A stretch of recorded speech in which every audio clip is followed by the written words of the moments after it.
Good afternoon. I am Malens, and I come from the richest country in the world. It is located in the richest continent in the world, in the west of the richest continent. My country is called Sierra Leone. On the surface, we are blessed with infinite beauty and abundance of flora and fauna, producing the most exquisite harvest of coffee, cocoa, fruits, vegetables, and caoutchouc. You name it, we've got it. We also have diverse wildlife and vast marine resources, and waterfalls and rivers that run into the most beautiful beaches. The land is golden, literally, a true paradise, which of course is inhabited by the most beautiful souls.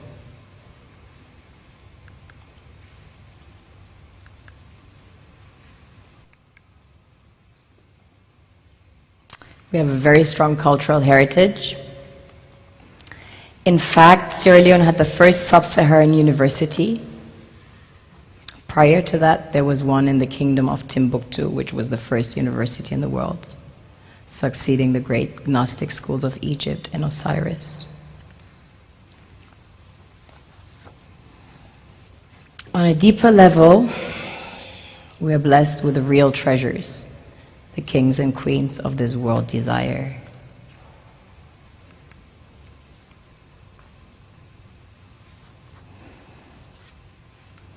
This was the largest alluvial diamond ever found.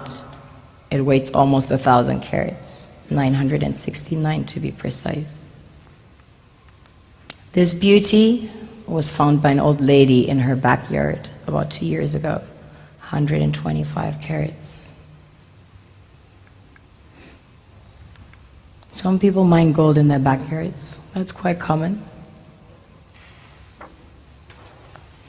Besides gold and diamonds, we have about 20 precious minerals that have been discovered as of today. We recently started extracting huge petroleum reserves that have been discovered. We have platinum, ilmenite to make titanium, rutile to coat jets, iron ore, the largest iron ore deposits in Africa, the third largest in the world. Tantalite, also known as coltan, used in your mobile phones and computers. Bauxite for aluminium production. Zinc, chrome ore, copper, coal, phosphates, potassium, salt, lead, granite, asbestos, nickel, zircon. Furthermore, we have exquisite timber like mahogany, antique, and we have the most beautiful stamps in the world.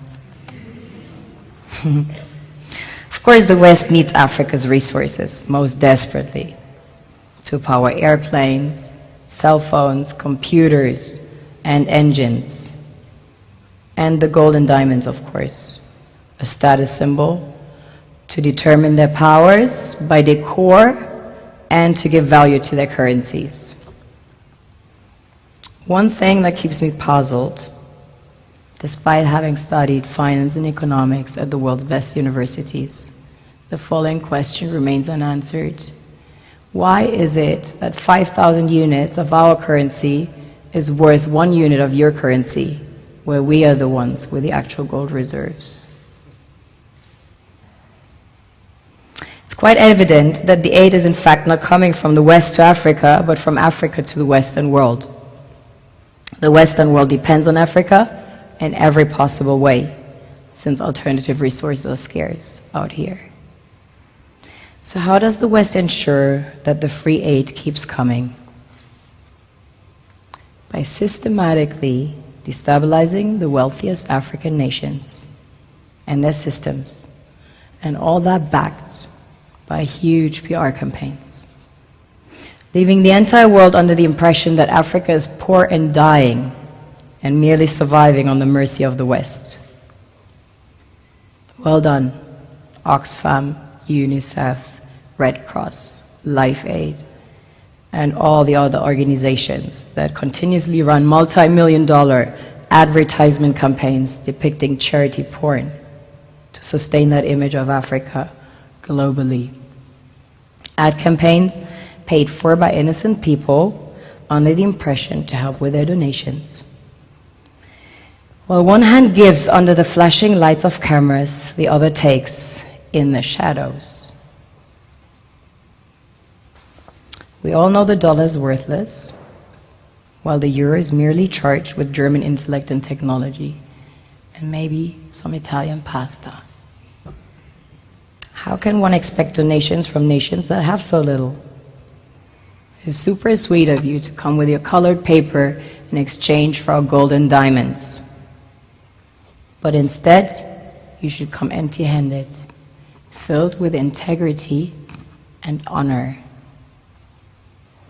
We want to share with you our wealth and invite you to share with us. The perception is that a healthy and striving Africa would not disperse its resources as freely and cheaply, which is logical.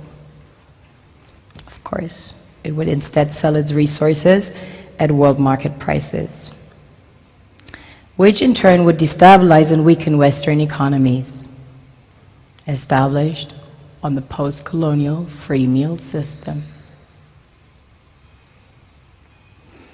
Last year, the IMF reports that 6 out of 10 of the world's fastest growing economies are in Africa, measured by their GDP growth.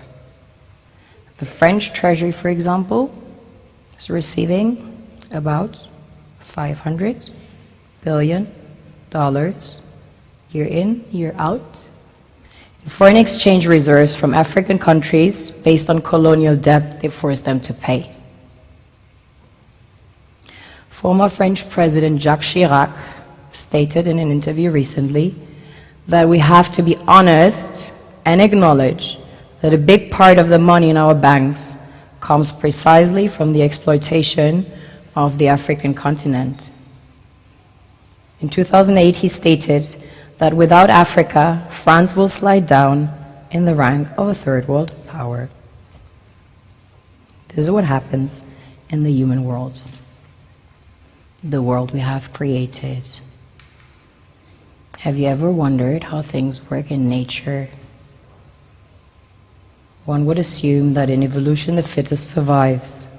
However, in nature, any species that is overhunting, overexploiting the resources they depend on as nourishment, natural selection would sooner or later take the predator out.